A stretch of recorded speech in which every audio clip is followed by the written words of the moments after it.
Hello നമസ്കാരം. നമുക്കിന്ന് നല്ലൊരു മാങ്ങ അച്ചാർ ഉണ്ടാക്കാം. വിനാഗിരി ഇല്ലാതെ മാങ്ങ അച്ചാർ എങ്ങനെ ഉണ്ടാക്കാൻ നോക്കാം. അതിന് വേണ്ടി കുറച്ച് മാങ്ങ എടുത്തിട്ടുണ്ട്. നല്ലപോലെ കഴുകി തുടച്ച് വന്നിട്ടുണ്ട്. അത് ചെറുതായി കഷ്ണങ്ങളാക്കി മുറിച്ചെടുക്കാം. ഈ മാങ്ങ അച്ചാർ ഉണ്ടെങ്കിൽ നമുക്ക് ഒരുപാട് ചോറ് തിന്നാം. വേറെ കറീൻ്റെ ആവശ്യമൊന്നും വരുന്നില്ല. കാരണം ഇതിൽ വിനാഗിരിയൊന്നും ഒഴിക്കാത്തതുകൊണ്ട് കുട്ടികൾക്ക് നമുക്ക് കൊടുക്കുന്നതിന് പ്രശ്നമൊന്നുമില്ല. ഇപ്പോൾ എല്ലാം മാങ്ങി ഞാൻ ചെറുതായി കഷ്ണങ്ങളാക്കിയിട്ടുണ്ട്. ഇനി ഒരു പാത്രം അടുപ്പത്ത് വെച്ചിട്ട് അതിലേക്ക് കുറച്ച് കടുക്, കുറച്ച് ഉലുവ ഇത്രയിട്ട് ഒന്ന് ചൂടാക്കിയിട്ട് ഒരു മിക്സിയുടെ ജാറിലിട്ട് ഒന്ന് പൊടിച്ച് വെക്കാം. അതിനുശേഷം ഇതിലേക്ക് കുറച്ച് നല്ലെണ്ണയാണ് ഒഴിക്കുന്നത്. അതൊഴിച്ചതിന് ശേഷം ഈ മാങ്ങ നമുക്ക് എണ്ണയിൽ വറുത്ത് കോരി വെക്കാം. നല്ലപോലെ വറുക്കണമെന്നില്ല, ഒന്ന് വാടിയാൽ മതി.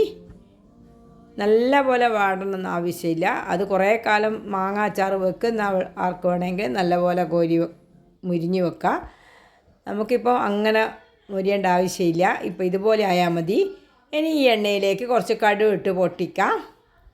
കടുക് പൊട്ടിയതിന് ശേഷം ഇഞ്ചി, വെളുത്തുള്ളി, പച്ചമുളക് ഇത്രയും ഇട്ട് ഒന്ന് വഴറ്റിയെടുക്കാം. വഴറ്റിയെടുത്തതിന് ശേഷം അതിലേക്ക് കുറച്ച് കറിവേപ്പില ഇടുന്നുണ്ട്. ഇതെല്ലാവരും ഒന്ന് ഉണ്ടാക്കി നോക്കണം. കാരണം ഇതെന്തായാലും കുട്ടികൾക്ക് ഇഷ്ടപ്പെടും. ഇപ്പം മാങ്ങേൻ്റെ സീസണായല്ലോ.